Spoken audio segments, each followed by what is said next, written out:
And I remember in particular one of my instructors, I wish I could remember his name, had been badly burned in a crash, and he was our navigation instructor.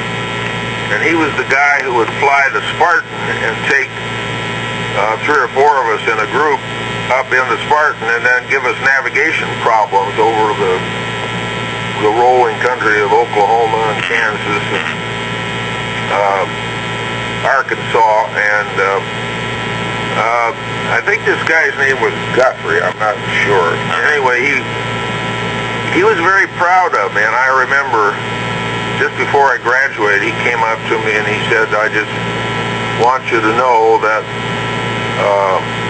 you were outstanding. I was very proud to have you as a student. He said, I think you're well above the average, and that made me feel pretty good. Yeah. He told me how he'd been burned, and it was a very valuable lesson. He had crashed, and he said that he panicked and he ran. And as he ran, he tripped in the burning wreckage and fell and got up again, and so he was very badly burned in his face and hands. And he said, there's one thing you remember, don't ever forget it. He said, if you're ever in a fire, ever in a crash, don't run. Take your fire extinguisher, crouch as low as you can, and spray your way out of that fire. And you know, that lesson really did me in good stead, because the only accident I ever had in my flying was a couple years later when I came back from England. Many of those fellows were washouts from the U.S. Air Cadet, and the RAF was giving them a second chance. Some of them were deadbeats.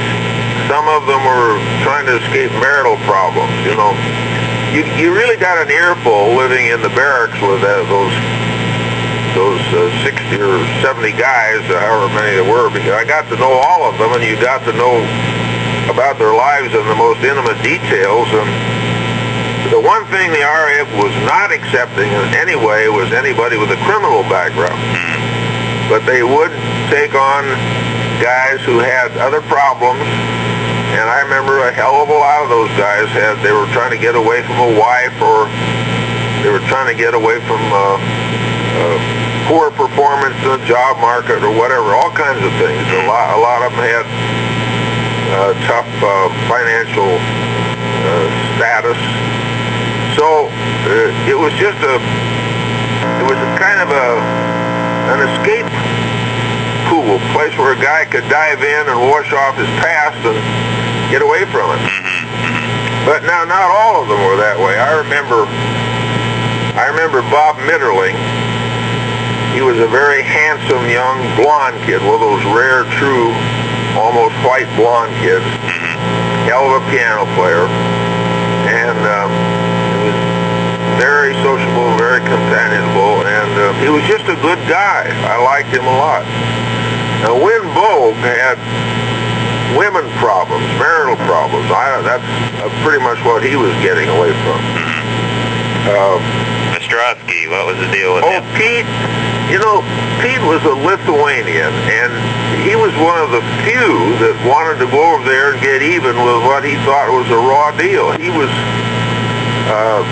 he still had a strong patriotic feeling for that heritage. In fact, he even spoke to his family. He was born in America, but his folks, especially his grandmother, were all from Lithuania. And he spoke the language fluently. And he was my bunkmate. He was a big, heavy guy, and he slept up on the top of upper bunk and on the lower one. I don't know, too many times he came home drunk and heaved all over me. But he was my buddy. He was a good guy, and he was genuinely patriotic, but he directed his patriotism toward going over there and helping those Balkan nations. You know, they'd all been overrun by Germany. Yeah. So, other than Pete, I can't remember anybody who was outspokenly patriotic about, other than those probably were my own feelings. I mean, I had very strong feelings that Hitler was a bad guy, I wanted to get in the war. My color blindness had pulled a dirty trick on me. What did you think of an American in the RAF when you got over there? What was you were just one of them? There was nothing more to it than that, or did you stand out a little bit, or were you a bit of a novelty to them, or how? No, we were not a novelty, and for a lot of it we were a misfit. You have to remember the prevalent culture in Great Britain at the time was very distinctly a two-class society. There was, it's not so much that way anymore. I've been to Britain since then, but England, particularly, not so much Scotland, and set Ireland aside for a moment. The Scottish were more democratic, but the English were strictly snobs. That's the only way I can describe them. And I made a lot of good friends among the ex-RAFers, but most of them were the kids from the Dominions, like Canadians, New Zealanders, and Australians. I made one real close friend with an RAF Englishman called WWII.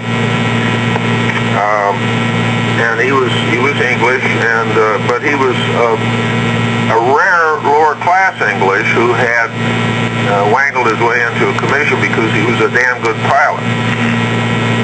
But most of the British officers were snobs.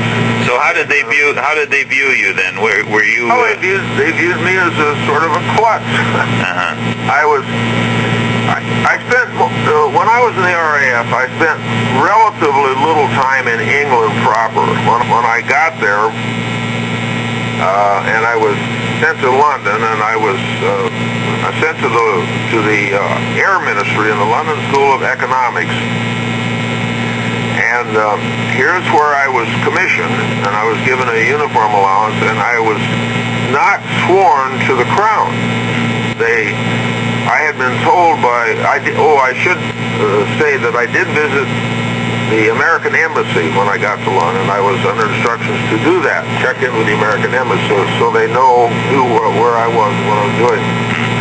Then I went to the Air Ministry, and I was given various standards,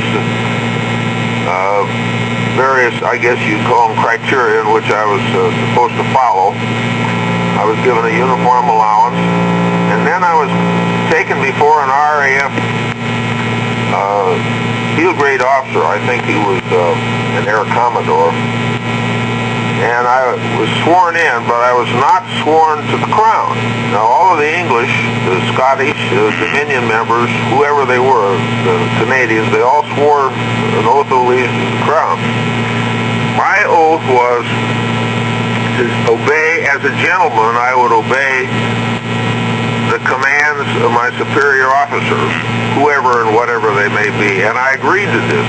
So you wouldn't lose your U.S. citizenship that way? Yeah, right. Yeah. And that was made very clear to me by the American Embassy that I should not swear allegiance to the Crown, or I could risk forfeiting my American citizenship. Yeah. And as far as I know, all